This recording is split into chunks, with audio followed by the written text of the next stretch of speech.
오늘은 에스겔 3장인데 파수꾼의 사명이라는 제목으로 함께 말씀을 생각해 봅니다. 에스겔은 바벨론 포로로 잡혀간 중에 그발강가라고 하는 이제 이스라엘 민족이 잡혀 있는 포로 수용소 같은 곳이죠. 그 그발강가에서 하나님의 말씀을 받습니다. 포로된 자 중에서 하나님의 말씀을 받는 거예요. 그런데 에스겔은 원래 제사장이었거든요. 에스겔의 나이가 30살, 30이 되었을 때 이제 레위기 민수기에 따르면 제사장으로서의 직무를 시작해야 되는 바로 그때에 하나님께서는 정확하게 에스겔에게 임하여 주십니다. 그리고 그냥 임하는 것이 아니라 권능을 주셨습니다. 이 절망 포로된 땅에서 하늘이 열리고 하나님은 정확한 때에 에스겔에게 권능으로 역사하셔서 제사장의 사명을 감당하게 하시는 거죠. 그리고 그 이스라엘 민족을 향하여서 말씀을 대언하게 하십니다. 이 에스겔의 전체 내용이 그런 내용이에요. 1장부터 3장까지는 이제 에스겔에게 주시는 사명과 환상을 얘기하는 거고, 그리고 3장, 오늘이 이제 3장 마지막이잖아요. 여기까지 파수꾼의 사명이고, 이제 4장부터 또 24장까지는 이제 예루살렘에 대한 이 죄와 하나님의 심판을 예고하는 것이고, 그 다음에는 이 예루살렘 주변의 이방 민족들에 대하여서 심판과 그들의 죄를 예고하고 경고하시는 것이고, 그 다음에는 이제 그럼에도 불구하고 하나님께서 예루살렘을, 이스라엘을 회복시켜 주실 것이다. 그래서 47장 가운데 가면은 하나님의 영광이 다시 돌아오고 그 성전에서 흐르는 물이 뭐 얼마를 가면 더 깊어지고 얼마를 가면 더 깊어지고 이런 말씀 나오지 않습니까? 이게 영광이 회복되는 거거든요. 그래서 에스겔에게 사명을 주시고 또 유다와 이스라엘 민족의 죄악을 보게 하시고 모든 이방 민족들, 지금 바벨론이 지금 이스라엘 민족들을 다 포로로 데려갔으니까 그 바벨론이 이기는 것 같지만 이방 민족들도 심판받을 것이라는 것을 다 알려주시는 거예요. 그리고 마지막에는 너희가 회복할 것이다. 이런 스토리로 이제 에스겔 가운데 말씀을 허락해 주시는 거죠. 오늘 이 사명에 대한 이야기 중에 마지막입니다. 포로로 잡힌 자 중에 하나님께서 에스겔을 택하셔서 부르시는 그 마지막, 이제 파수꾼의 사명을 무엇을 주시나 함께 살펴보려고 합니다. 16절 말씀 가운데 이렇게 이야기합니다. 7일 후에, 7일이라는 것은 어제 말씀을 보면 말씀을 먹으라 그래서 말씀을 먹었을 때 달았어요. 근데 그 말씀이 내 속에 들어왔습니다. 말씀이 들어오니까 이 에스겔이 두려웠어요. 그래서 말하지 못하고 집에 들어가서 7일 동안 두려워 떨었습니다. 그 말씀 이후에 이제 7일 후에 또 임하시는 거예요. 그러니까 하나님께서 언제 역사하시냐? 에스겔이 두려워할 때도 역사하시고요. 지금 포로된 자 중에 있을 때도 역사하시고요. 그 포로된 땅에도 역사하시고요. 잡혀간 민족 가운데도 역사하시는 거예요. 그러니까 이건 무엇이냐면요. 하나님의 역사는 제한이 없다는 거예요.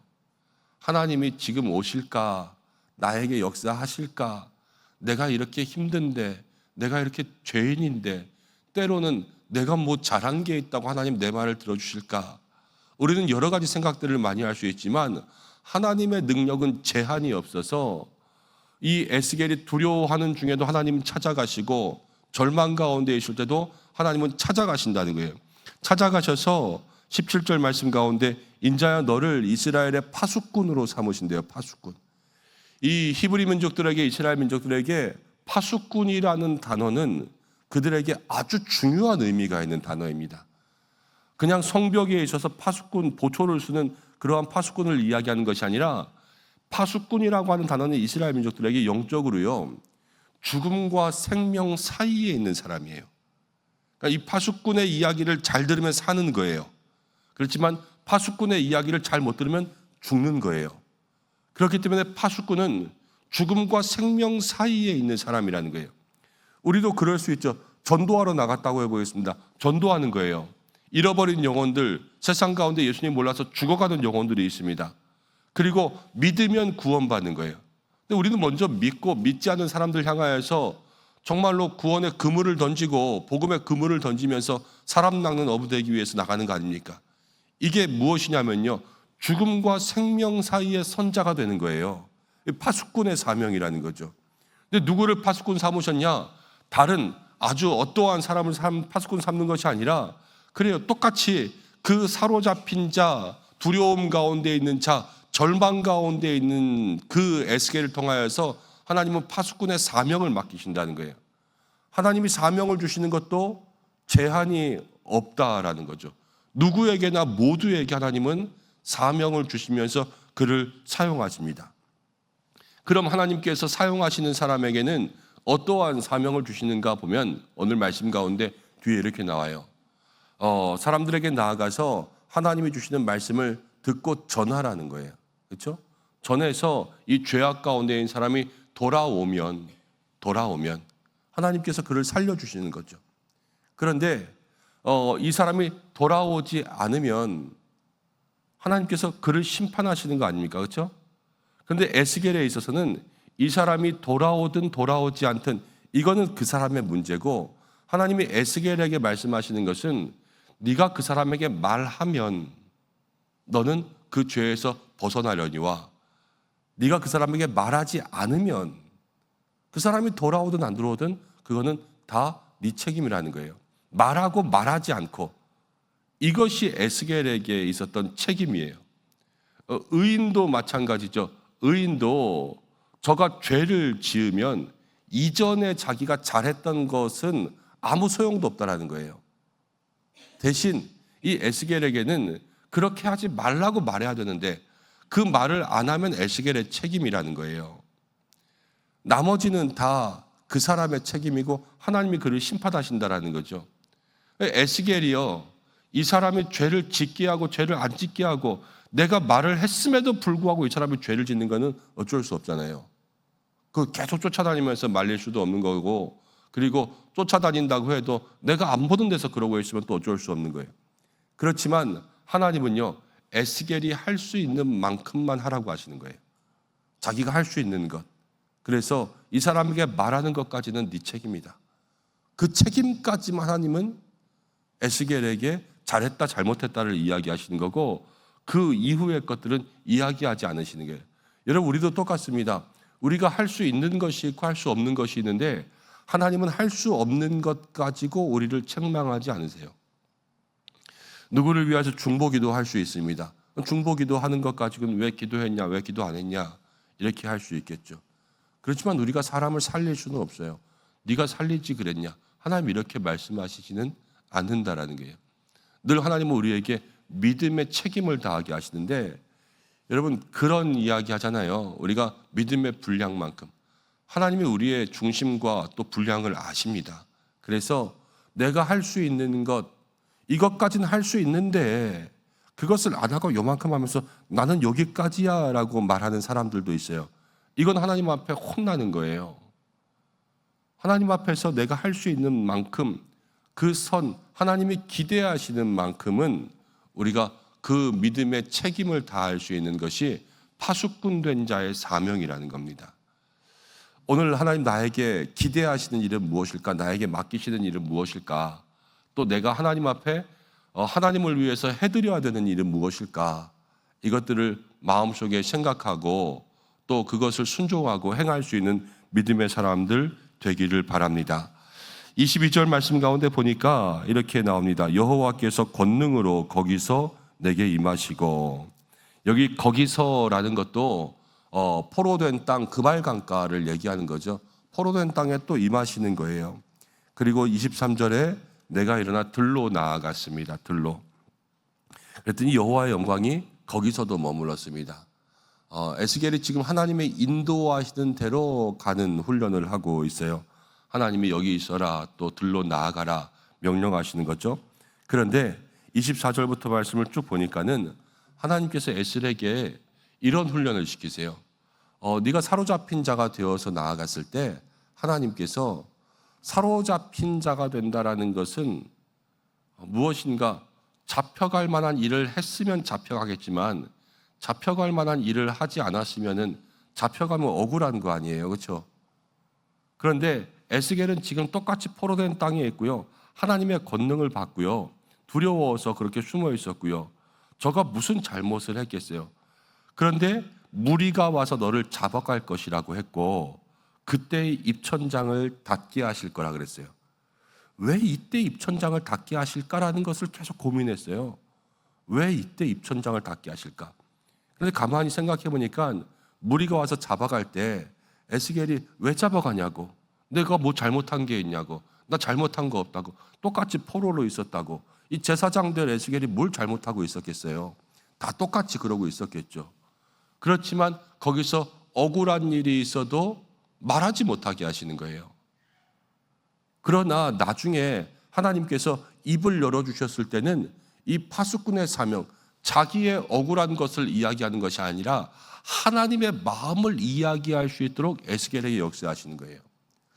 여러분, 오늘 우리가 하나님께서 우리 가운데도 하나님의 사람으로서, 어쩌면 파수꾼으로서 우리에게도 또 성령의 은혜들을 더하여 주시는데, 세상 가운데 살아가면서 우리의 마음과 우리의 입술 가운데 가져야 될 믿음의 교훈이 아닌가 합니다. 해야 될 말은 하지 않을 때가 있고요, 마음 가운데 억울한 것이 있으면 여기저기 하소연할 때들이 참 많이 있어요. 이거 이렇다, 저거 저렇다, 이거 가지고 다 여기다 저기다 이렇게 또 이야기하면서 찾아다니잖아요. 그렇지만 꼭 해야 될 말들은 남들을 칭찬한다거나 높여준다거나 세워준다거나 그를 격려한다거나 이런 말들은요, 또 너무나도 아낄 때들이 많이 있어요. 그러나 하나님께서 우리에게 말씀하라 하시는 것이 있고요, 말씀을 하지 말라 하시는 것이 있는 게 아니라 우리가 말할까 봐 아예 입을 붙여버리시는 것들도 있어요. 그런데 그 입을 붙여버릴 때 우리는 여전히 입을 뜯고 말하려고 애쓰지 않나라는 거예요. 오늘 우리가 이 삶을, 이 말씀을 함께 보면서 우리의 삶 가운데 하나님 앞에서 우리의 입을 열어야 될 것과, 때로는 우리가 정말 하나님 말씀 가운데 순종하여서 입을 닫고 참아야 될 것이 무엇이 있는지 이것을 돌아볼 수 있는 믿음의 삶이 되기를 소망합니다. 근데 저는 이렇게 생각했어요. 말씀 가운데 아까 이야기한 것, 억울한 것, 뭐 이런 것들부터 또 말하게 하실 때는 하나님께서 이스라엘 백성들에게 대언하여 하나님의 뜻을 말씀하시게 하는 거 아니에요, 그렇죠? 모든 게 다 말하지 마라, 말해라 이렇게 할 수는 없지만 나를 위한 것들은 조금 아끼고 하나님을 위한 것들은 조금 더 말하고, 이런 기준을 세워야 되지 않을까 싶어요. 또 우리 성도님들의 마음 가운데는 말씀을 통하여서 내게 무엇을 주시나 생각해보고 여러분들도 여러분들의 기준을 따라야 되겠죠. 그렇지만 저는 하나님에 대한 것들은 조금 더 말하고, 또 나의 것들을 위해서 나의 것들을 챙기기 위한 말들은 조금 더 아껴야 되겠다라는 그러한 생각을 하게 되었습니다. 이게 어쩌면 파수꾼의 사명이 아닐까 하는 그러한 생각이 드는 거예요. 저뿐만이 아니라 에스겔뿐만이 아니라 이 자리에 있는 말씀 받는 여러분들 모두를 하나님께서 파수꾼 삼으시는 줄로 믿습니다. 가정 가운데 아직 믿지 않는 사람들이 있습니까? 죄 짓고 있는 사람들이 있습니까? 여러분들이 생명과 죽음 사이에 선 사람들이세요. 누구를 살릴 수 있고요, 누구에게 복음을 전할 수 있고요, 아직 믿지 않는 사람들, 또 교회에 잘 나오지 않는 사람들, 우리가 주일 말씀대로 이야기한다면 믿음의 도끼를 쓰다가 물에 빠뜨린 그런 사람들 다 건져낼 수 있는 그러한 귀한 역사가 여러분들 통해서 일어날 겁니다. 파수꾼이에요, 그렇죠? 하나님은 어디서나 나를 불러주시고 또 어디서나 나와 함께 하신다. 이 에스겔에게 주시는 사명이 여러분들의 사명이 되셔야 이제 4장부터의 말씀이 이해가 돼요.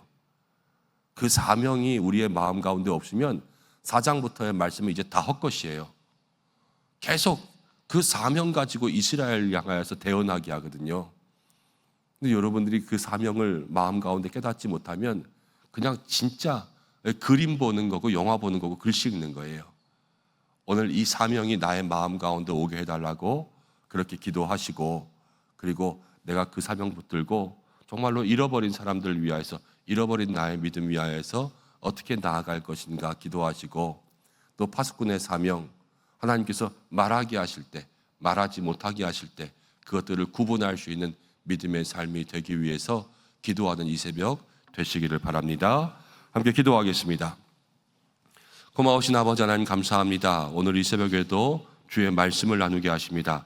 사랑하는 모든 성도들, 하나님 에스겔처럼 이 시대에 우리의 가정에, 우리의 교회에, 우리의 주변에 영적 파수꾼 되게 하여 주옵소서.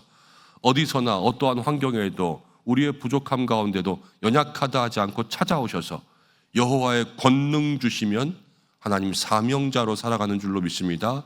이 자리에 있는 우리 모든 성도들에게 하늘이 열리고 하나님의 권능이 임하게 역사하여 주시옵소서. 우리가 할 수 있는 것들을 하라 그랬습니다. 하나님, 우리가 할 수 있는 모든 일들에 믿음의 열심을 낼 수 있도록 인도하여 주시옵소서. 그리고 하나님 기도합니다. 하나님, 우리 세상 살아가면서 우리에게 말할 수 있는 것, 또 말할 수 있지만 참아야 하는 것들을 구별할 수 있도록 인도하여 주시고, 무엇보다도 복음을 위하여서, 하나님을 위하여서 우리의 가정과 교회에서 우리의 입술이 거룩하게 쓰임받을 수 있는 믿음의 사람들 되게 하여 주옵소서. 오늘도 기도하는 모든 것들이 주의 뜻 가운데 이루어지게 인도하여 주시고, 각 가정들마다 하나님, 또 우리의 자녀들마다 하나님께서 함께하여 주시옵소서. 이 땅에 하나님 비로 인해서 피해 입은 곳 속히 복구할 수 있도록 하나님께서 늘 도와주시고 지켜주시고, 환우분들 한 분 한 분 주여 병실 가운데 찾아가 주시고, 항암으로 지금 투병하고 있는 성도들 많이 있습니다. 주께서 붙들어 주시고 사랑하는 자녀들 회복할 수 있도록 인도하여 주시옵소서. 오늘도 기도하는 모든 것들이 주의 뜻 가운데 합력하여 선을 이루며 또 응답되게 하시고, 무엇보다도 하나님, 우리의 자녀들 이제 성경학교 수련회 합니다. 하나님께서 그곳에 은혜의 담비를 예비하여 주시고, 아프지 않고 안전하게, 다치지 않고 사고 없이 잘 다녀올 수 있도록 주께서 예비하여 주시옵소서. 예수님의 이름으로 기도드립니다. 아멘.